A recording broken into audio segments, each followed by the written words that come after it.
But the Caterhams make their way round now to the grid, and just to very quickly gloss over the grid here, we've got the 121 of Harry Kramer on pole position, Jamie Winrow in the 46 alongside. Row 2 is cars 3 and 2, James Earlham and Jamie Elwood. Then it's Matthew Lambert and Barry White, no, not that Barry White. 26 and 66 make up row 3. Gideon Wilkinson in car 99 is alongside 21 of Roger Ford. And then it's Robert Warner, car 58, alongside Jonathan Ems. That's the top 10 for them. And then in the 135s, it's James McCall on pole position, car 50. Jonathan Moore in the number 47, ahead of 81 Craig Atkins and 77 Robin Webb. Then it's 76 Richard Clegg and 68 Mark Noiro. Number 34 Neil Evans and Lydia Gold's number 65 car. Round out the top 8. Then Alaric Barney in the 60. He had a very lively race yesterday. And Andrew Cooper in car 90 rounds out their top 10.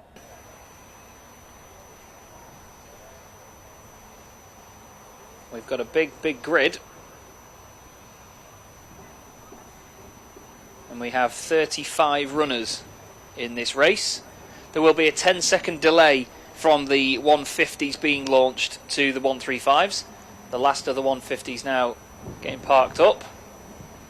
You just mentioned Roger Ford. Roger Ford used to be a club motorcycle racer many years back. He packed that up and then went on to Caterham's, and very successful as well on a 250cc machine.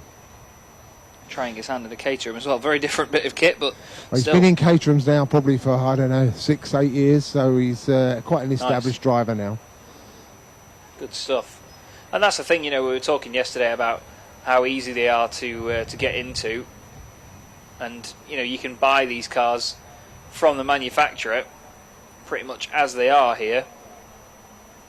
Just trying to get the grid sorted back here. I think because it's a staggered grid, the rows are 2 by 2 to fit them all on. Some of them getting slightly mixed up a little bit here. Seems okay though, actually. I think 2 of them are just opposite one another, where they should be in different slots, but we'll get away with that. I think the drivers will gloss over it. I think we're missing a couple at the back, maybe. We've got 13 and 89 in the back row, yeah, and then in front of them 11 and 57. So yeah, we are good to go. We are all correct. The green flag will get waved at the back of the grid now. Jamie Winrow on the outside of the front row. I can't see who's on the inside because the start rostrum's in the way. Who did you say is on the front row? It's Kramer. Kramer on pole. Okay. The lights come on. The cloud cover comes over, and the 150s are away. Well, it's Kramer that's got it, and Winrow's been left behind because he didn't get the best of starts. In fact, he's gone down to about 4th or 5th position as they go down through Allard, but Kramer leads the first start away. And then the 135s now lead them away as well, and that's a great start for McCall. He was pretty untouchable in yesterday's race. We'll watch for Elwood as well, everybody, in the black car with the neon orange roll cage and stripes on it. He is very, very quick indeed as the whole field makes their way through the complex, out of Seagrave and onto the back of the circuit now. I don't know what a plural for Caterham's is, but I'm going to call it a flock because there is a lot of them. I was going to say a clutch. A clutch. I like that. I like that. It's not quite a murder of crows, but yeah, I like that. Clutch of Caterham. A clutch of Caterhams. Let's hope no clutches are lost during this race meeting. But either way, a fantastic stream of them all making their way down through Church Corner now. The slipstream effect is massive in Caterham, so you're going to see a lot of it here as they come up towards us at the club chicane. We've got somebody gone off somewhere. Safety car boards are out. Oh, heck. Right, I have no idea. Me neither. I can't see. I'm looking. Oh, yes, it's in the complex. Yeah, yellow 2 cars. flags. Yeah, there's 2. I can see it on the feed. There's 2 cars come together. Okay. A very, very broken front right suspension on one of them. I can't quite figure out who it is. I think maybe the 81 car. There's a big check up in front of me here at the chicane, and there's bodywork everywhere. The 58 has lost his nose. We've got the safety car still in Gasoline Alley, but the safety car boards and flags are waving. Drivers are now heeding and holding their positions. Yeah. So, but the safety car itself never went out, so I don't know. Safety car's gone now at the back of the pack, so... yeah, it's picked up the 135s, not the 150s. Yeah, I'm guessing they're working on the basis that the 135s... Well, they shouldn't be the quicker cars, should they? No, they're not. They're the 150s are the quicker cars. I don't know why they've done that, but never mind. We'll... Yeah, well, we've got the entire nose of the 58 car here and a rear mudguard as well. One of the marshals taking a bow in front of everybody, doing a mega job. But yeah, the two cars down there, I'm just trying to see now, it was definitely in the 135s. I think it was the 81 of Craig Atkins, the white machine. I didn't quite catch who the other driver was, unfortunately, but the front right on Atkins' car was very caved in, I'm afraid. The front right really not working as intended there. Unless they wave the 135s through, we're going to end up with the 150s on the back of the 135s by the time we have this safety car cleared. Yeah, I'm just trying to see where the safety car has got to now. It's down on the exit of the complex, going down towards Goodwood. Yeah, the 150s are still circulating round, and they're coming back up towards Church. I'm going to keep my eye on the feed as well for a replay, just so I can try and explain to anybody around this side of the circuit that hasn't seen what's happened. But there was definitely just two of them together. I'm wondering whether one of them's been tipped into a spin and maybe there was contact when he'd been collected by another car, but it was definitely the 81 of Craig Atkins, which is down at the complex. From where I am here at the control tower at the final chicane, it's sort of over our sort of 10:30 o'clock maybe.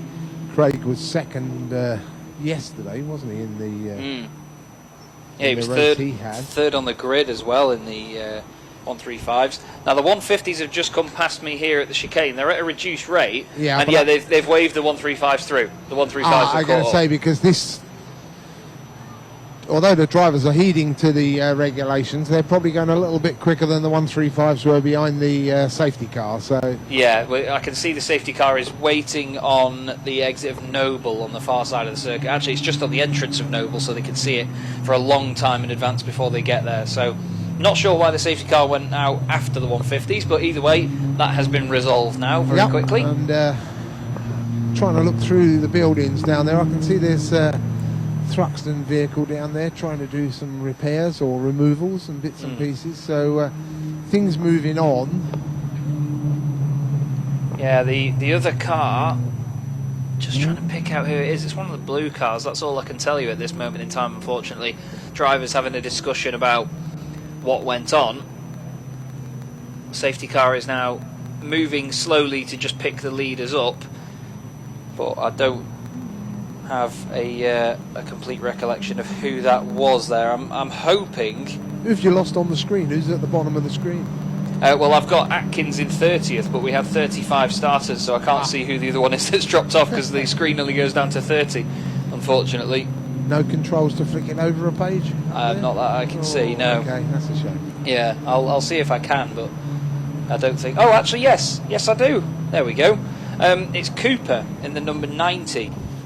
That has not made it round. Andrew Cooper. We also don't have Harrison and Segal, but I think potentially I do still have them on the grid here. They were there, so yeah, 11 and 89, Harrison and Segal. They were right at the bottom of the pack yesterday. Yeah, and maybe they got involved as well. I mean, I've only seen two cars from the feed that had definitely stopped. I've visually seen them with my own eyes now as well, but yeah, maybe more cars involved there at the very back of the pack, unfortunately.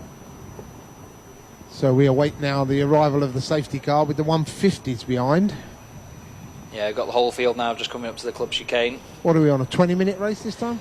Yes, yeah, 20 minutes for this race. And we are now down to just under 14 minutes of that. Yesterday we had a bit more of a clear-up operation. I think they've got this one done pretty quickly. I expect this next lap will be the final one for the safety car. The safety car, no doubt, getting some instruction from race control where the 135s are now on the track, and he'll try and, I would imagine, make it up so that the gap is about the same if he can. But it's irrelevant. No, they're all just in one train here. Yeah, they're already on it, are they? Yeah. Yeah, they've just come through here. The McCall leading them is just going around Allard now. Oh well, we're in for a good race. Yeah. We've got them all together. That little delayed start.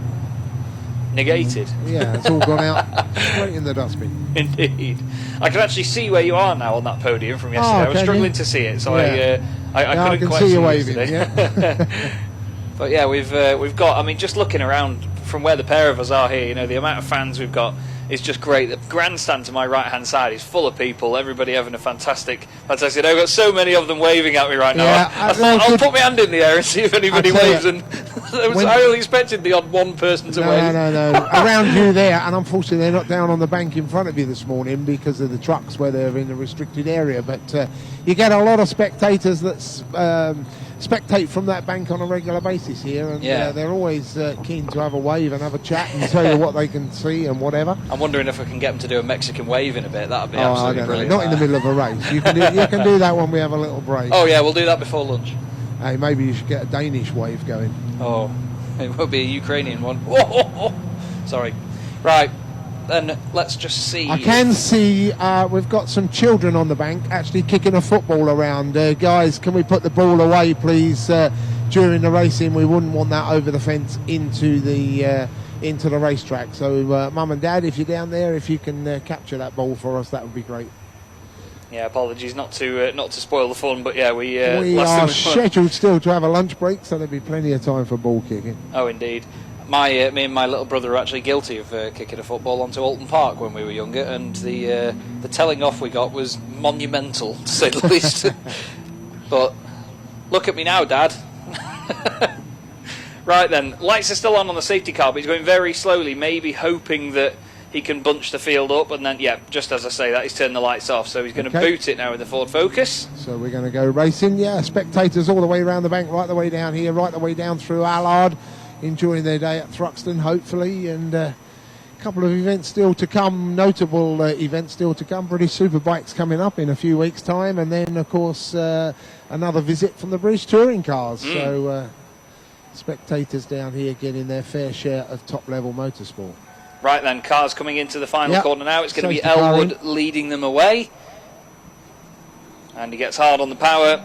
And the race gets back underway. I tell you one thing, Lambert is not letting him get away with that in the number 26. He's pushing him across the line using the slipstream. Pulls out through Allard, but Elwood still just got that advantage as they go down through Allard and towards the complex. Now green flags waving down there now after the safety car. Elwood certainly under pressure down there as they go into the complex by the look of things. Yeah, definitely. And he may well have just lost a place, I'm not sure.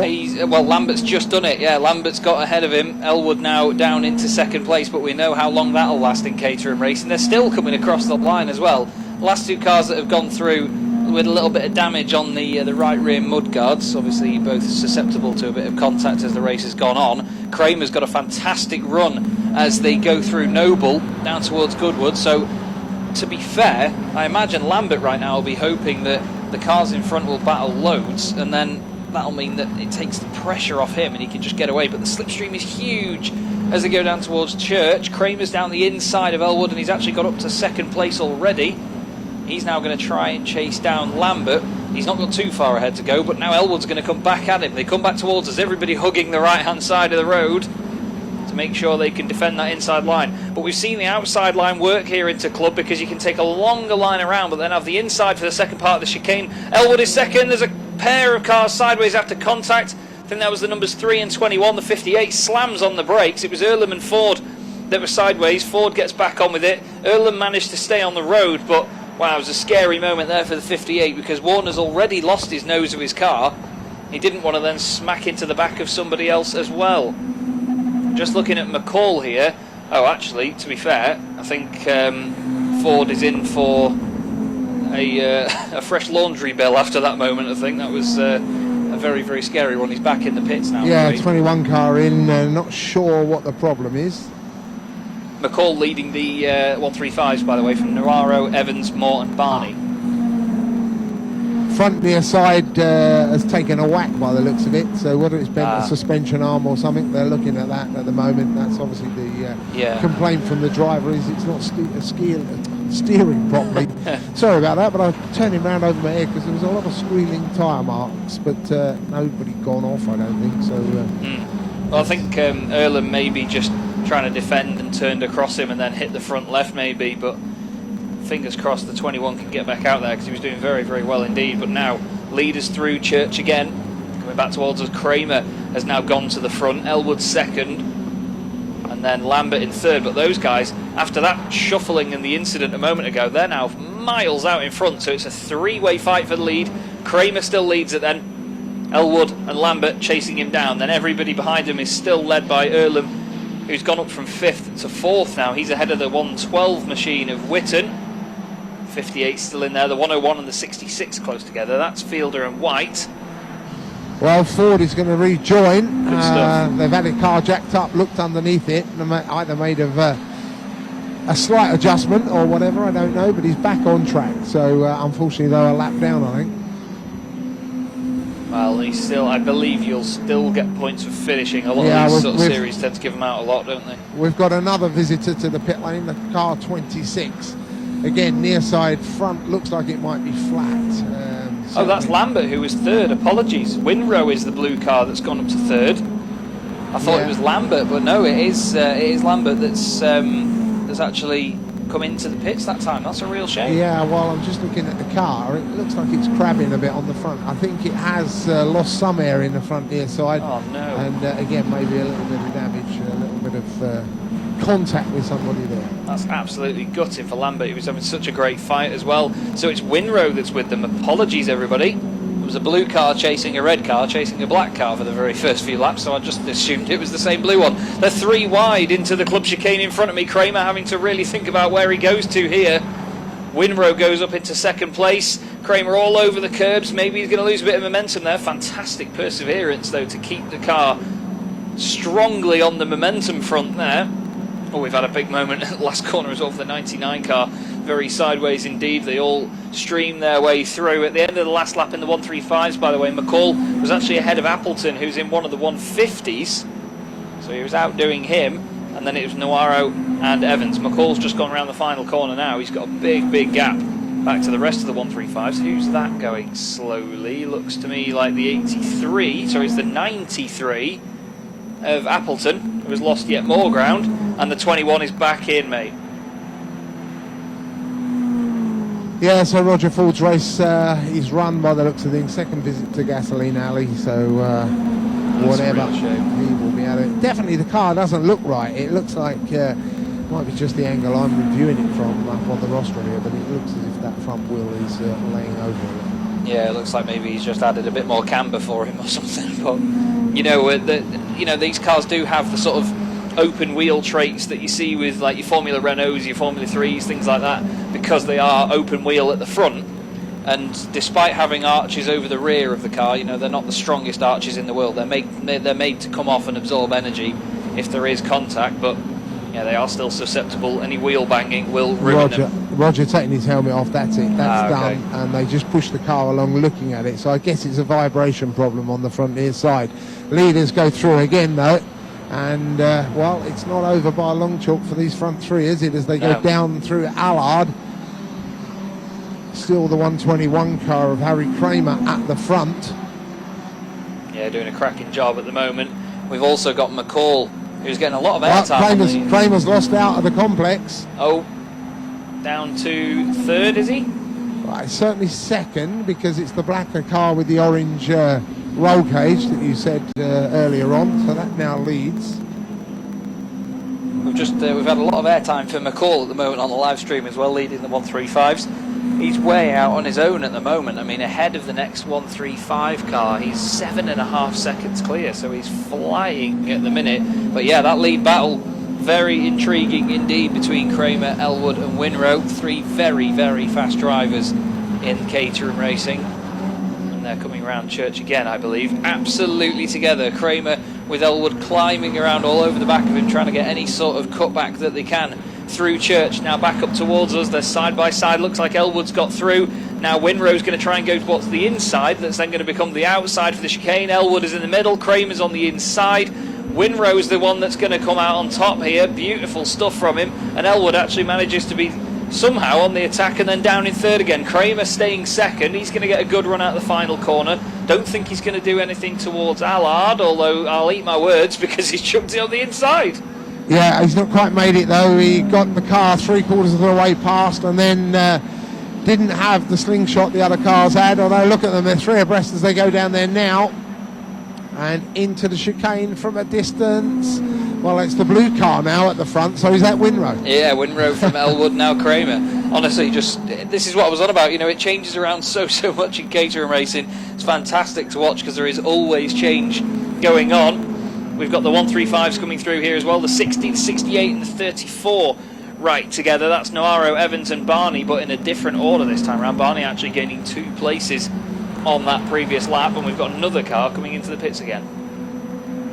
That's the 93 car this time. That's Appleton. Now, he was having issues earlier. He was dropping behind some of the 135s, wondering whether he's got power problems maybe. I think it's had a little bit of contact on the front. They ripped the front mudguard off that was obviously tucking up and rubbing, and he's rejoined. Oh, fair play. It's nice, easy engineering on that. Now, we've got the leaders again. Elwood is actually in the lead of the race this time, from Kramer, and then Winrow. How different is it going to be when they come out of here? Kramer tries it around the outside, gets forced to wait and be patient. Winrow's going to try and take advantage of them, but to be fair, Elwood and Kramer doing a fantastic job at the minute. There goes Kramer again, pulls out of the slipstream of Elwood. Elwood's just got the advantage as they go into Allard, but Kramer stuck in the middle, and Winrow can do nothing about it at the moment. Down towards the complex they go this time, and I don't think we've had a change in order. I don't think it's changed. Looked to me like Winrow was having a look down the inside of Kramer, but didn't do anything with it that time round. We've got McCall coming back through again, a massive lead in the 135s at the moment in the bright green number 50 car. We've got some of the 135s getting up to some right shenanigans into the club chicane. 5 of them all together. Noaro in there, Barney as well, the number 76 car as well of Clegg, who had a bit of a nightmare yesterday, plenty of contact in the final chicane. But it's Evans that goes to the front of that 5-car train now. Yeah, so he's in second at the moment, and got about a 6-car advantage as they go through Allard. Great to see. Another battle just coming past me now as well, the bronze number 57 car, ironically driven by White, despite the fact he's fighting against a white car right now, which is Curry just going past him. Then the 93, as he said before, they've ripped the mudguard off, but he carries on. Leaders with us again, then 3 wide towards the club chicane. Flying formation here. It's not quite the red arrows, but there's a red one in there somewhere. Kramer in the middle. We're going to get a last lap board very shortly. We are indeed. 30 seconds of the race left to go, and it's Elwood, Kramer and Winrow. It's being presented now, so 1 to go for these guys as they go over the stripe. Right, everybody, place your bets because it's anybody's guess. We've got the 3 and the 1-1-2 here as well. Witten and Earlham side by side across the line. No left rear mudguard on Earlham's car. I think he got hit by the 58 earlier, which is right behind. Kramer's gone for it up the inside of the chicane. Didn't quite make that, so Elwood still leads them down towards Goodwood. And McCall again coming back through. Last time the gap from McCall was 11 seconds back to Evans, so he is dominating the 135s this weekend. Here comes this 5-car train. Noaro at the front of it now, then Clegg, then Evans in the 34. What's the gap up to this time? Because it's huge, this gap from McCall. It's been so dominating, 13.7 seconds. All of this fighting between these guys has helped him. Now I'm looking out the window for the leaders, who are just coming into church now, and it's still Elwood ahead of Kramer, then Winrow. This is the very last Caterham action of the weekend. Only a couple of corners left to go. Elwood on the right-hand side, Kramer on the left. Winrow's going to try and use the slipstream to go all the way around the outside. Kramer's in front and he's actually moved to the inside. He's got the ideal line there. Winrow tries to turn in. Elwood stays there. They're wheel to wheel. Winrow's gone over the curb. Elwood's gone over the other one. And it looks like Winrow's going to get the run to the line. Is he going to beat him? Is he going to have it? Moment. Oh dear, oh dear. I wouldn't like to say from where I was. 31 thousandths of a second. Winrow takes it. I'm not sure if he'll keep it because he cut a hell of a lot of the curb. Yeah. But he got a masterful run out of there. The Fantastic whole 3 finish. of them. That was amazing. All 3 of them separated by a quarter of a second. Then Earlham finishes 4th ahead of Witten, Warner, Wilkinson, White and Fielder. They were very close as well as they went across the line. Lovely stuff indeed, as we wait now for McCall to come through as well in the 135s. Here he is out of the final corner. Very, very dominant performance from the number 50 machine of James McCall. Hats off to him. Now, who's going to finish second? Again, anybody's guess. Looks like it's Noaro down the inside of Clegg. The 2 of them together. It's not Clegg, apologies. But whoever it is, he's overdone it. They're all waiting for one another. Barney gets held up. Evans dives to the inside, lights it up. He nearly ends up in the pit lane. And it's going to be Noaro beating Barney to the line. Flipping it, that was a lively one as well. Epic Caterham racing once again, John. That was awesome. I'd say that was a good miss as well. Yeah. The view I had from here, it was sideways across the end of the pit. Oh yeah, it looked like he had to decide whether he's going to go in the pits or not. Because I'm going to wander down and see if we can get a quick word with the top three. Smashing, thanks very much, John.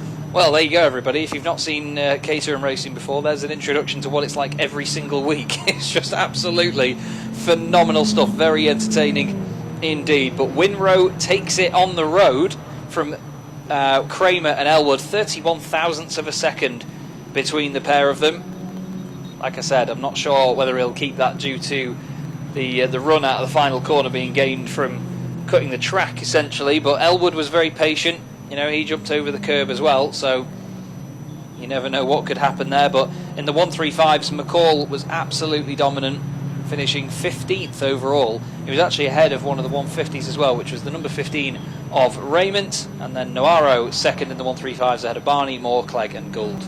But there they are then. Winrow waving to either friends or family down here as well.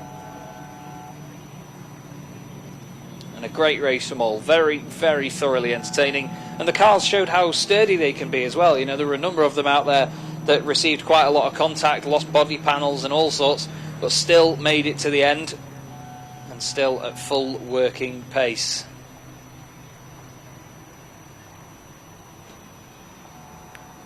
So the action doesn't stop there, everybody. Let me tell you that for free, because next up we have the Mighty Minis Championship, which will be coming up for you in a few minutes, and I believe also in a few minutes we'll have John with a couple of our Caterham drivers down there in Parc Fermé.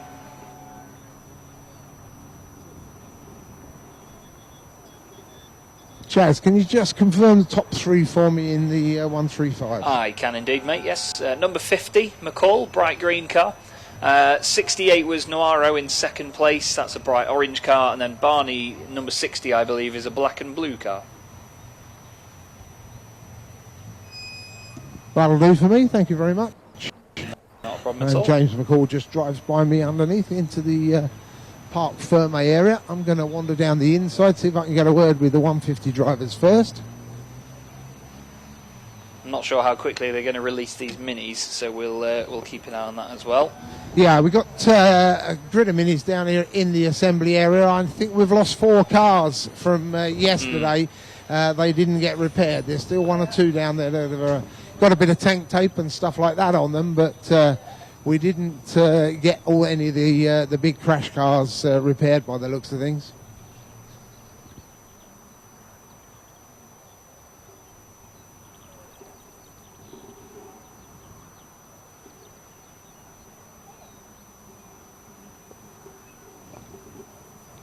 Well, I've got Jamie with me, just having a quick drink. Jamie, typical Caterham race, 3 of you at the front. It was anybody on the last lap, basically, and you came out on top. Yeah, I mean, I'd kind of not given up on the win, but going into that last corner there, me and Jamie had a bit of contact, and then I just came out the other side and realised Harry got a bit of oversteer on the way out, which meant I had a really good run to the line. And yeah, I must have been a couple of thousandths in it, really was. Like, looking at our noses, it must have been 2 inches on the line. But yeah, brilliant race. Us 3 managed to get away.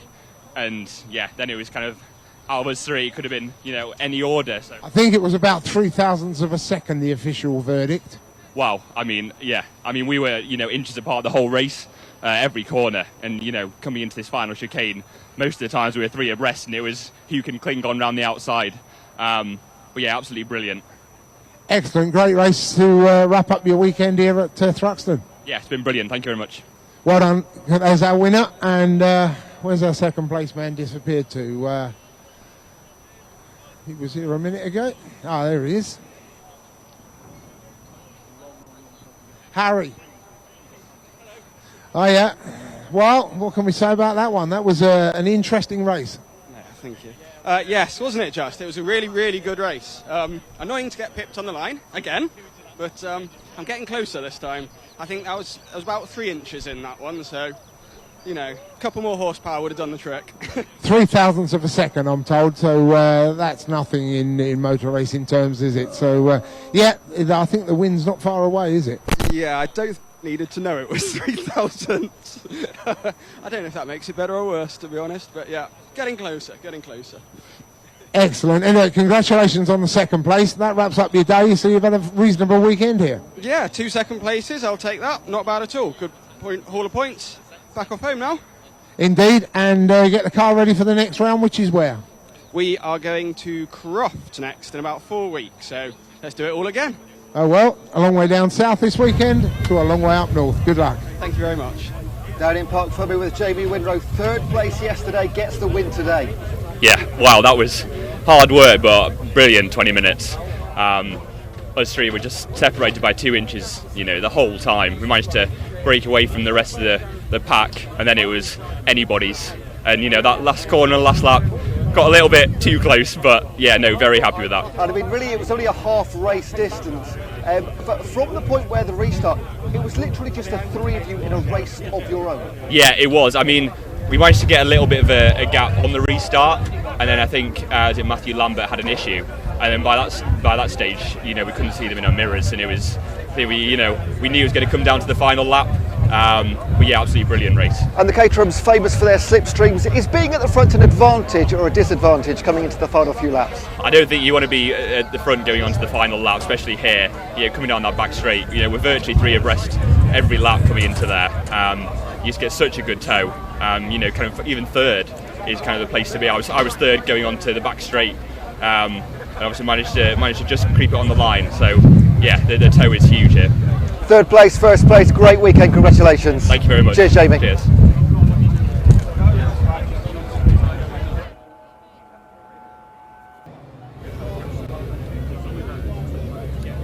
Harry Kramer in Park Fubby, describe the action in that one for us. There's a lot to describe, isn't there? Yeah, that was absolutely furious. It was really, really good fun. Literally any of us could have won it. Turns out I didn't by apparently about that much. Now, for the last couple of 10 laps, it was just literally the 3 of you in the race. I mean, you were between 1st and 3rd place. I think you were in the lead about 4 times, but finished 2nd, but 2 seconds in one race.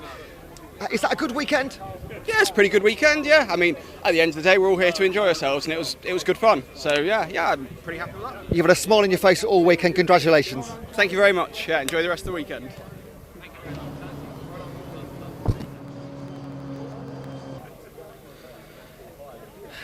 Here with Jamie Elwood. How much fun was that? That was fantastic fun. It was nice to kind of break away a bit because it makes it a lot calmer, and you just know you need to be one of those 3, and then probably not leading onto the last lap, which I think I did. So that's probably why I'm back there and not up there. Just had a chat with Harry. I asked, is there an advantage to being in the lead or not coming into the last couple of laps? And you say that you don't want to be in the lead. Well, normally you don't, but I was behind Harry leading a couple of times, and I couldn't get by him in the slipstream, so I thought that's the tactic, I want to use that on the last lap, and he came by me, so I got something a little bit wrong. And it was just sort of half distance race, just the last 10 laps, but it was literally just the 3 of you. How did you make so much distance between the rest of the 150s? You tell me, you had this stream, I don't know, I think there was a little bit of an incident behind and just let us break away. 1st place and 3rd place, it's a great weekend, isn't it? I'll take those points, absolutely. Congratulations. Thank you.